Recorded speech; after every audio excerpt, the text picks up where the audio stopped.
Hey everyone, and welcome to Boston Autoblog.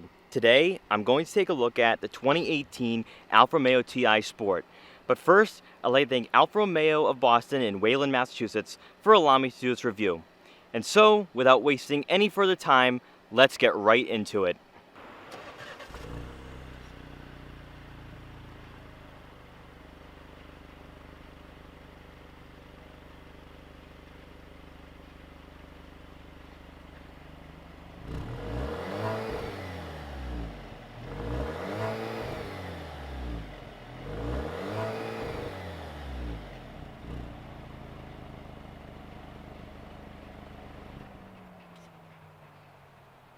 Vital to the reemergence of the Alfa Romeo brand in the United States, the Giulia has been the centerpiece for the Italian auto manufacturer since the latter part of 2016.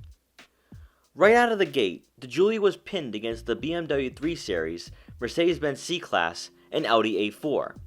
And when it came to performance, the Quadrifoglio outperformed the BMW M3 at the Nürburgring, which immediately grabbed the public's attention. Most importantly for Alfa Romeo, however, is the fact that the Giulia is an affordable Italian sedan that brings luxury, performance, and Italian design. Prior to the Giulia's introduction to the US market, the Maserati Ghibli was the only sub-$100,000 Italian sedan available to consumers looking to purchase a new car.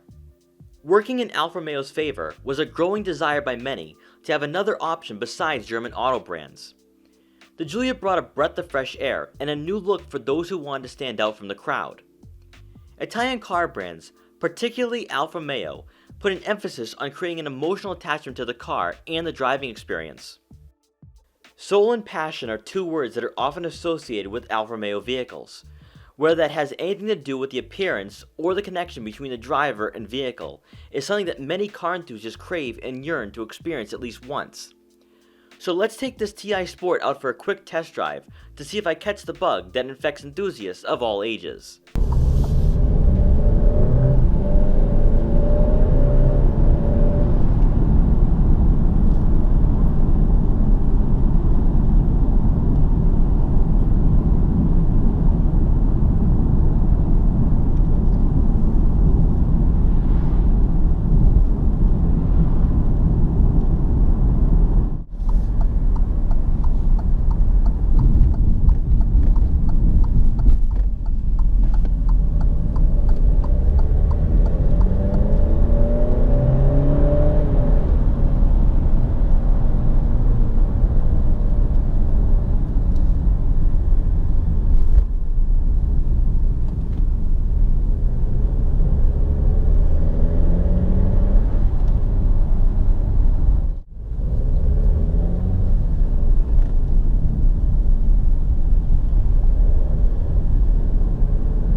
For performance, the Giulia TI Sport has a 2-liter turbocharged 4-cylinder engine that gets 280 horsepower and 306 pound-feet of torque, and is paired with an 8-speed automatic transmission.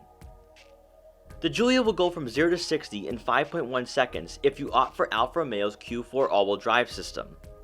And with rear-wheel drive, you'll get a slightly slower time of 5.5 seconds.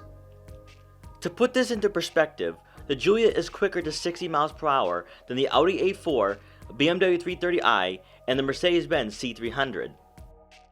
What really put a smile on my face was the fact that for $55,000, you can get behind the wheel of an Italian sedan and have a fun driving experience.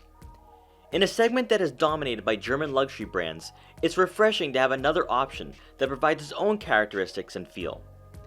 Steering is responsive, giving it a sports car feel. And unlike German luxury sedans, the Giulia felt much more lighter and easier to maneuver. From the outside, the Giulia has a great road presence, and still being new to the US market, you're going to grab some attention when you drive by.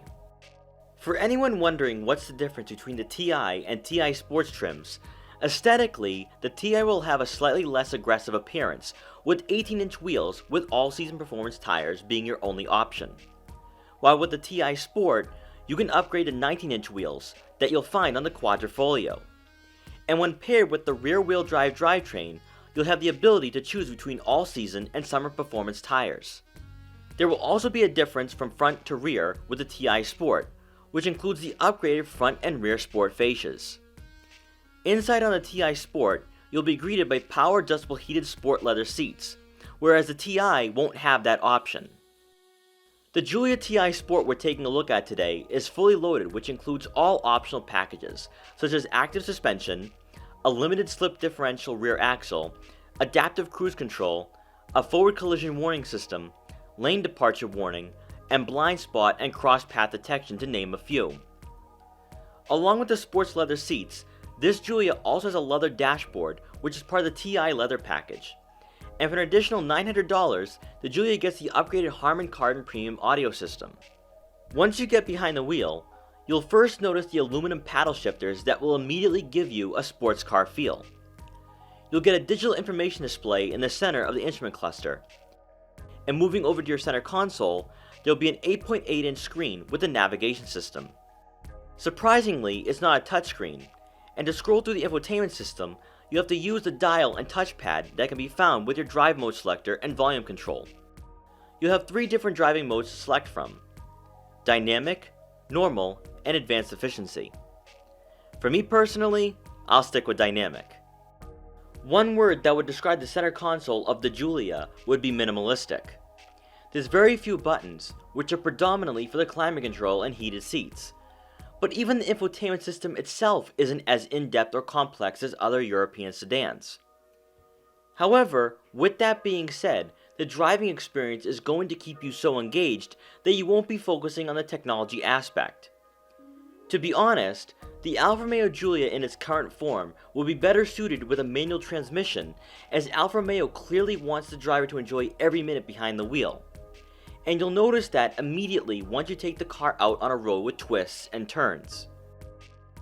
What stands out to me is the two-toned interior, whether that be the black and tan combination we're taking a look at right now, or the optional black and red that goes really well with the white exterior.